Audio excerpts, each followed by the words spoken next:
February 6, 1985. Beatrice, Nebraska. 68-year-old Helen Wilson was raped and suffocated. Loose-ended leads pop up during the investigation, and 6 people would eventually be charged in her death and found guilty. However, years later, DNA would ultimately turn this case upside down. Those 6 convictions will be reversed. How could these people confess to a crime they didn't commit? Welcome to Late Edition Crime Beat Chronicles, a Lee Enterprises podcast. I'm your host, Nat Cardona. We introduce you to the Lincoln Journal-Star's published Presumed Guilty series, an award-winning examination of the case from 2009, which later in 2019, the project was adapted for a podcast revisiting the case, hosted by Elizabeth Rembert. This is part 1 of an abridged re-release of the Presumed Guilty podcast. In this episode, you may find yourself asking, how could the defendants play a part in their own wrongful convictions? How could they have misremembered key details and turned on one another? The answers are only a listen away. On the evening of February 5th, 1985, Helen Wilson had a chest cold and felt miserable during her son's visit. Daryl Wilson kept his mother company while his wife, Katie, was bowling. Once bowling league was over, Katie would stop over to chat, drink coffee, and watch Johnny Carson, just like every Tuesday night. But tonight, Helen hadn't brewed coffee, and she apologized when Katie arrived at about 9:30 p.m. When the couple left, Katie said she'd call at midnight to remind her mother-in-law to take more medicine. At 11:50 p.m., Katie called.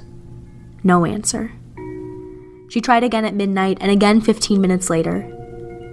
Katie and Daryl assumed Helen had slept through the rings, and Daryl said he's carried that guilt for decades about that assumption, and that he didn't check on his mother. Helen's sister lived in the same apartment building and discovered Helen's body the next morning. Her sister's husband called 911 at 9:29 a.m. on February 6th, and when police came, they laid down towels in the widow's apartment so investigators wouldn't step on the evidence. Helen was found on her back, wearing a blue nightgown, stockings, a watch, a mother's ring, and her wedding band. A washcloth covered her face. Underneath it, an Afghan was tied around her head so tightly it smashed her nose to the side. Blood-stained sheets, a blood spot on the wall, and an overturned footstool indicated a struggle. Detectives collected a ripped $5 bill, a black-handled steak knife, bed sheets, and a pair of women's underwear that had been carefully laid on the couch. They cut out carpeting from beneath the body. They dusted for fingerprints and took hair and blood samples from Helen's clothes before moving the body north to Lincoln for an autopsy. In all, the detectives preserved about 50 pieces of evidence. From the scene, detectives concluded the assailant had pried the door from the jamb and slipped the lock. Helen Wilson had been raped and suffocated, her hands bound. An autopsy showed her chest cold was pneumonia, and she had likely died because the Afghan was tied so tightly over her face. Police ruled out robbery as a motive because nothing of value was missing from the apartment. Her purse had kept its $1,300, which was a lot of money at the time, about $3,000 today. The apartment did not appear to be ransacked. 6 days after Helen's death, the Nebraska State Patrol's crime lab gave the police some news. The blood found on the blanket, sheets, nightgown, and underwear indicated the killer had type B blood. Now Helen had type O, so she must have drawn blood from her attacker. The finding was especially significant because fewer than 1 in 10 people are type B. Blood profiling was 1985's most sophisticated forensic technique, and the tests also showed that Helen's attacker was a non-secretor. This meant that enzymes from his blood would not show up in bodily fluids like sperm and saliva. Only 20% of people are non-secretors, so the results narrowed the field of potential suspects even further. Investigators took samples from dozens of people in their search for a type B non-secretor, but their best lead walked into the police station 10 days after the murder with a story, not a sample. Mike Hyatt, a 23-year-old unemployed Beatrice man, told police he had ran into his old friend Bruce Allen Smith the day Helen was killed. Mike said the 22-year-old Oklahoma native really just wanted to go home, but he didn't have any money. Mike helped him out by buying Bruce's watch for $4. Later, the pair met at a downtown Beatrice bar where they drank until midnight. Mike told police his friend had told him he was horny. It had been a long time since he'd had any sex, Bruce had said, and he was determined to get some any way he could. They headed for a trailer house party about 20 miles away where Bruce kept grabbing at one of the hosts and telling her he wanted some action.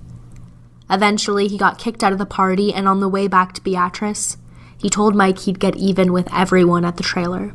Mike dropped off his drunk, angry friend about 2 blocks south of Helen Wilson's apartment in the freezing air at about 3:45 a.m.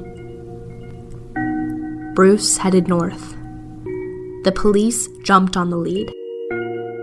An acquaintance told a state patrol investigator she'd seen Bruce the next day with his hands and face covered with scratches.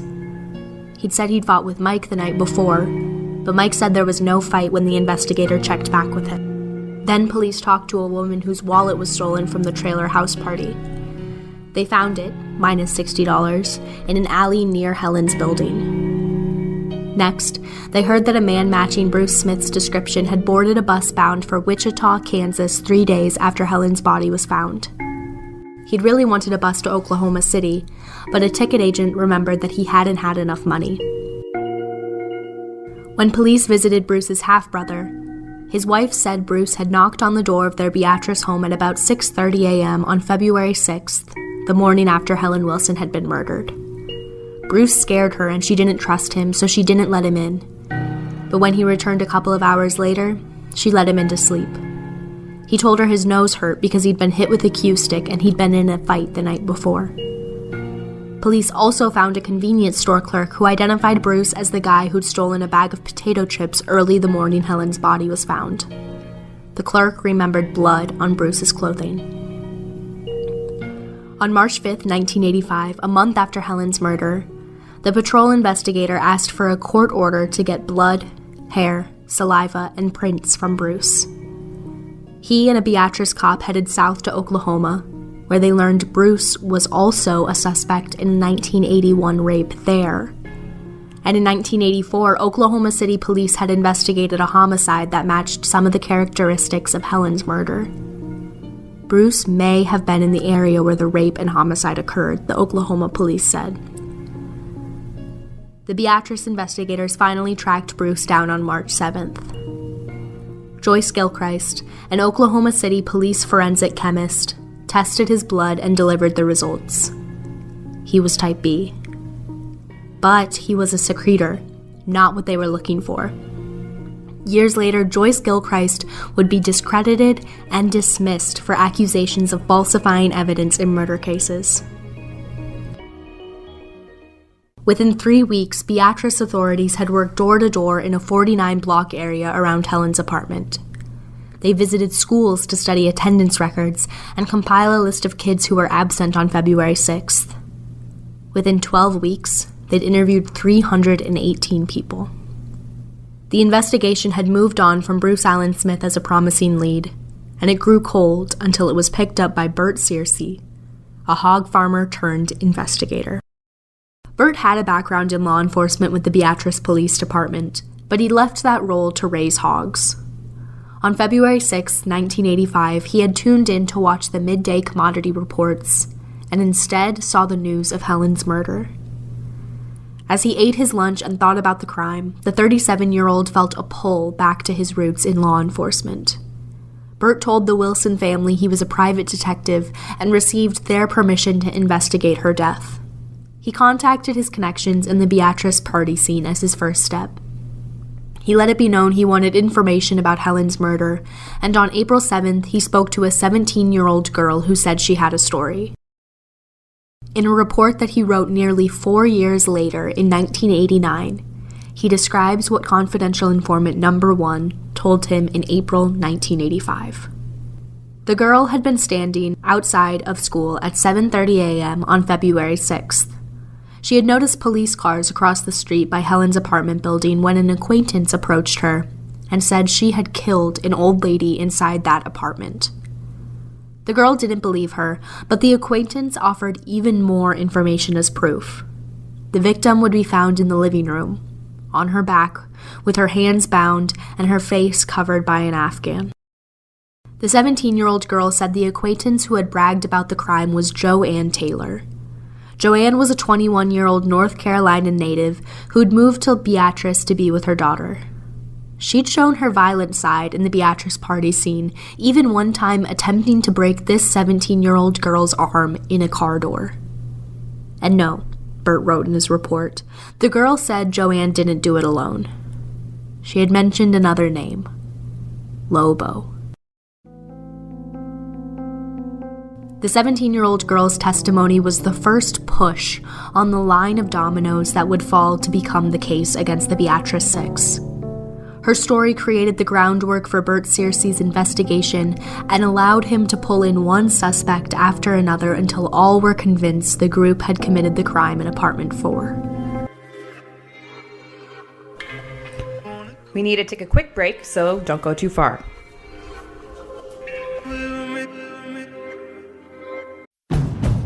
Set summer in motion with the most adventurous Honda vehicles yet, like the Passport and Pilot Trail Sport, and the Ridgeline, built for better off-road performance and engineered for more adventure. Summer's here.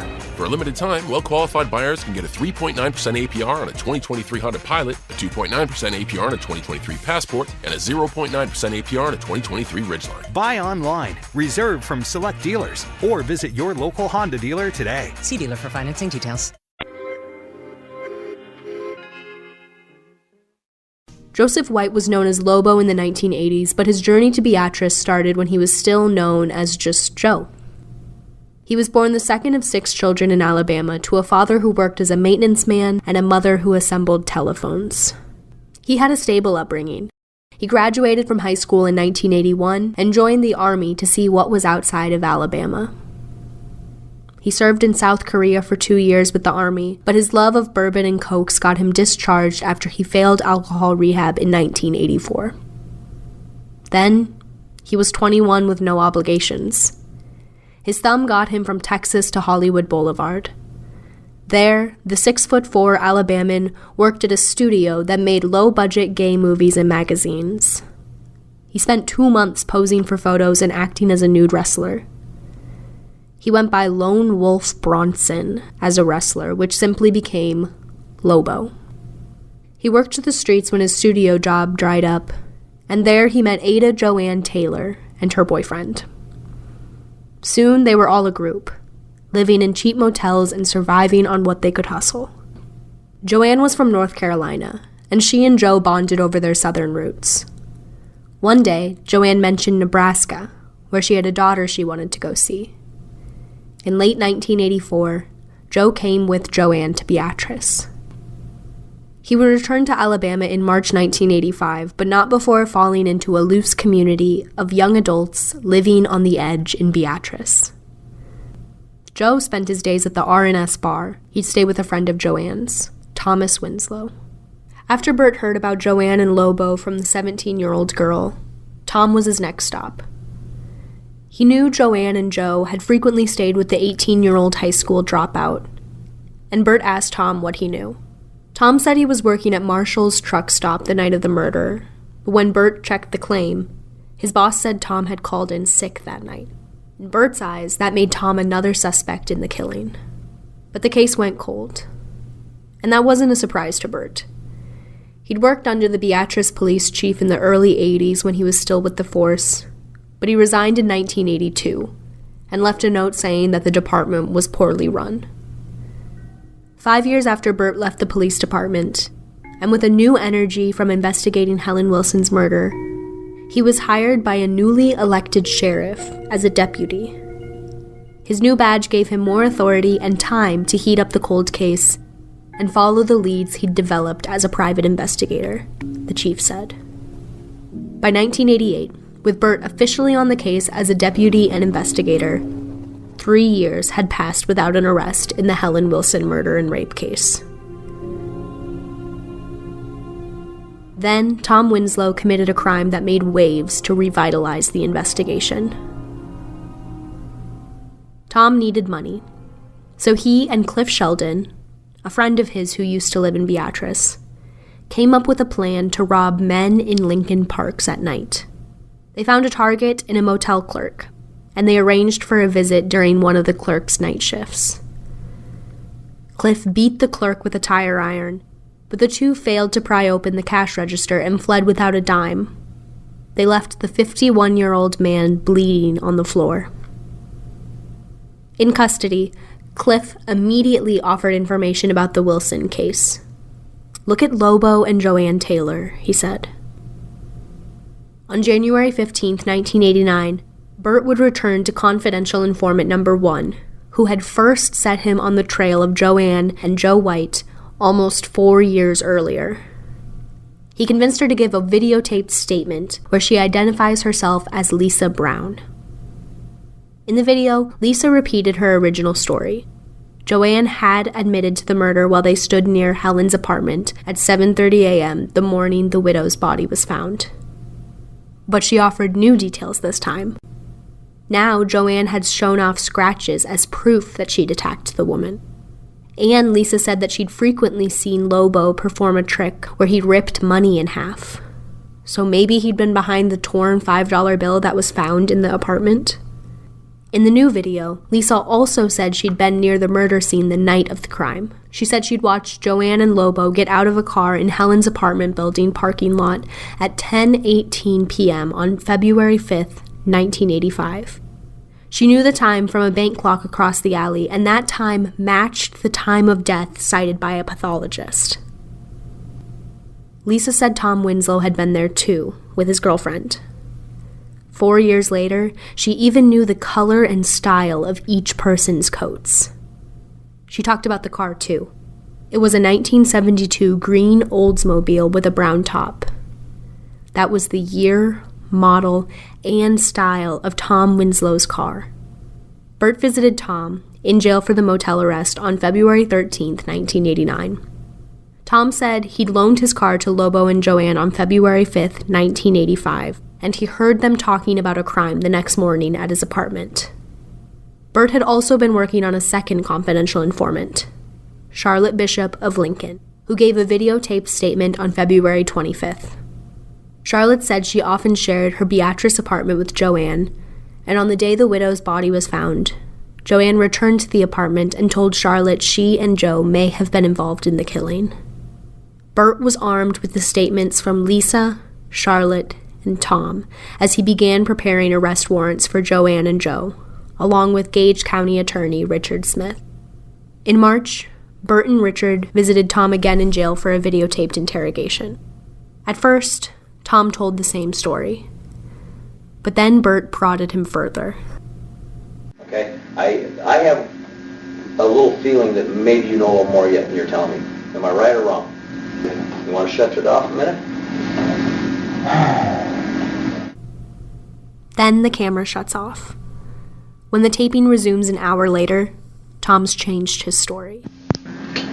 This is Deputy Search of the Gage County Sheriff's Department, now resuming the videotape statement of Thomas W. Winslow. This tape was stopped at 9:11 p.m. At first, he was repeating his old story, that he'd loaned his car to Lobo and Joanne the night before Helen Wilson's murder, and when they returned it in the morning, he overheard them talking about a crime. Now, an hour after the tape breaks, he and his girlfriend entered Helen's apartment, along with Joanne and Lobo. He told Bert that almost immediately, Lobo and Joanne forced the old woman into the bedroom and shut the door. Tom and his girlfriend fled when they heard Helen's screams. The day after Tom's interview, Bert and other officers board a Nebraska State Patrol plane heading to Alabama, where Joe had settled after leaving Beatrice. They found him at 11:25 p.m. on March 15, 1989. Joe was sleeping in his Alabama house when the phone rang and a caller said the police were outside. He pulled on a pair of jeans and opened the door to see 20 riot guns and hear, "Freeze! Raise your hands and kneel and lie down." He was under arrest for first-degree murder. When Joe came into the interrogation room in the Coleman, Alabama Police Department, he was cold and confused. But Bert was purposeful and unflinching as he began interrogations. He'd been on Joe's trail for years. Bert told Joe he'd arrested Joanne Taylor and that they'd found his fingerprints on the $5 bill in the apartment. In reality, there were no fingerprints. 24 minutes into the interrogation, Joe said he wanted to see a lawyer.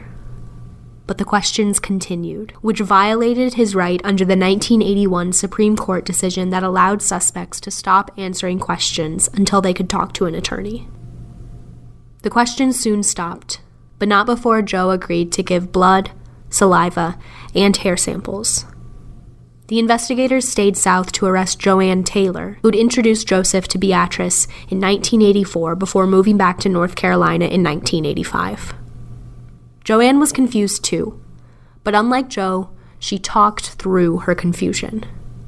This is audio between Joanne, Bert, and Beatrice Police Sergeant Sam Stevens from her interrogation tapes. They can be a little hard to hear, but bear with me. Search of the Gage County Sheriff's Department taking a videotaped voluntary statement from ADA, Joanne, J-O-A-N. The reason why we are visiting with you is in reference to the Helen Wilson case. Do you have any knowledge of an incident which occurred of the homicide of a lady whom is known as Helen Wilson? I have some recollection. I was present at the time it happened. You did see something happen, didn't you? Right? Mm-hmm. Okay, so you weren't told that, were you? Listen to this. Joanne! Why don't you even... Okay. Joanne, let me ask you one thing, okay? Let me tell you something. Just a second. Don't get teed off. Let me tell you something. It's going to be to your benefit if you listen to me, okay? She's strung out, exhausted, and crying in the videos. She told the Nebraska cops over and over she couldn't remember and that her personality disorder made it impossible for her to know what she did. Later, she said she'd worked with the authorities in her interrogations to, quote, bring back little bits of memory. Bert and Sam then helped her create a story out of those little bits of memory. The night Helen died, Joanne said she and Joe went to the widow's one-story white house early in the evening to do yard work. This was in February. Uh-huh. Now, Lobo wouldn't be doing yard work in February, would he? No. After a 20-minute gap in the interview videotape, Joanne's memory improves, just like how Tom's hour-long gap helped his story. The one-story white house became a 3-story brick building. A summer evening for yard work becomes a bitterly cold winter night. From sobbing about how she remembered nothing of the rape and murder, Joanne says Joe and another boy stabbed a woman. Remember that in reality, Helen was suffocated. Even with the inconsistencies, they had plenty to justify flying Joanne back to Nebraska. Once in custody in Nebraska in March 1989, Bert showed her a photo lineup to identify more participants. She picked Tom, and then she said that his future wife was with them the night of Helen's death, too. Police arrested Tom the same day. Remember that in a conversation after his 1988 motel assault arrest, he'd said he was in Helen's apartment the night she died. Now, in 1989, he takes that back. He told Bert he'd lied. The part that I said I knew, that because I was in the apartment and everything, that was not true, because... Well, I don't believe that right now. You're lying. Okay? I've got people arrested that are sitting here telling me exactly what happened. I wasn't in the... Bullshit, Tom. You were there. I got people telling me exactly what you did to that woman. Don't sit here and lie to me. I'm not going to listen to this shit. Because I know I'm not lying. How come everybody says you were? I don't know. And that's why I can't figure it out either, but I'm not lying. And I'm not going to do time and maybe death or something Tom, for something I didn't have to do. Bert was furious. His arrest warrants for Joe and Joanne were partly based on Tom's account. But Tom withstood the deputy's anger. He was not there when the widow died. So Bert goes back to Cliff Sheldon. Tom's old accomplice who worked with him to commit the motel assault. Cliff implicates Joanne, Joe, and Tom in the murder. He adds a few more names: his own wife, Deborah Sheldon, and a young construction worker named James Dean. Bert arrests Deb Sheldon, who says yes. She went to the old woman's apartment with Tom, Joe, and Joanne that night. Deb was actually Helen Wilson's great-niece, and she said she got hurt, and her head was bleeding while the others attacked her great-aunt. Is everything you told us, is it the truth? Yes. Is it the truth to the best of your knowledge? Truth to the best of my knowledge. And you would testify to these facts that you've made known to us in court? Yes. The deputy couldn't believe the confession he'd received. He remembered reporting for work the next morning and telling his co-workers, "This thing's gonna move." Now 4 suspects in, Bert moves on to Cliff's other recommendation, James Dean. The construction worker was celebrating his 25th birthday on April 15th, 1989, when police swarmed him. He was under arrest for murder. He told police he knew the other suspects, but he was not in Helen Wilson's apartment the night she died. He held strong for 2 weeks, until he learned he'd failed a polygraph test. Dr. Wayne Price, a Beatrice psychologist who also worked as a part-time deputy for the sheriff's office, evaluated James. Dr. Price said James repeatedly denied involvement in the murder, but he wrote this in a report, quote, "Dean began to realize that the polygraph was revealing, at least at the unconscious level, his awareness that he was present in the apartment, but could not reconcile his being present with the conscious belief that he was not there." The psychologist and deputy concluded James had likely witnessed Helen's death, but had repressed the memory. He'd delivered similarly damning evaluations in his private counseling of the other suspects, and he later said that he saw no conflict between his dual roles as a suspect's therapist and deputy. The final domino fell with Kathy Gonzalez, the 6th piece of the Beatrice 6. She was cleaning about 120 pounds of squid when the police came for her on May 25th, 1989, at McCormick's Fish House in Denver. Kathy had lived above Helen at the time of the murder and surfaced as a suspect during an interrogation of Deb Sheldon. In Denver, she told the Nebraska cops she knew nothing, but she still agreed to return to Gage County. Later, she'd say she decided to go home and tell the truth, and she believed that the truth would set her free. She continued to deny involvement in Beatrice, but was frustrated by her inability to remember what others said she did. Like the others, she'd turned to Dr. Wayne Price to work through her memory block.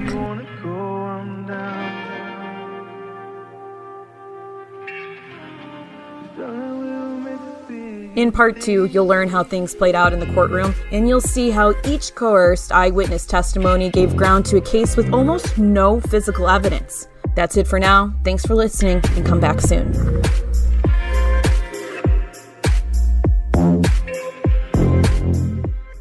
Did you know the new National Museum of the United States Army was made possible by the generosity of grateful Americans? The nonprofit Army Historical Foundation led the campaign to build the museum, and they continue to need your help to keep it a world-class destination and a fitting tribute to all who served. Show your appreciation to our soldiers and Army veterans by making a contribution to the Army Historical Foundation. You can donate today at armyhistory.org.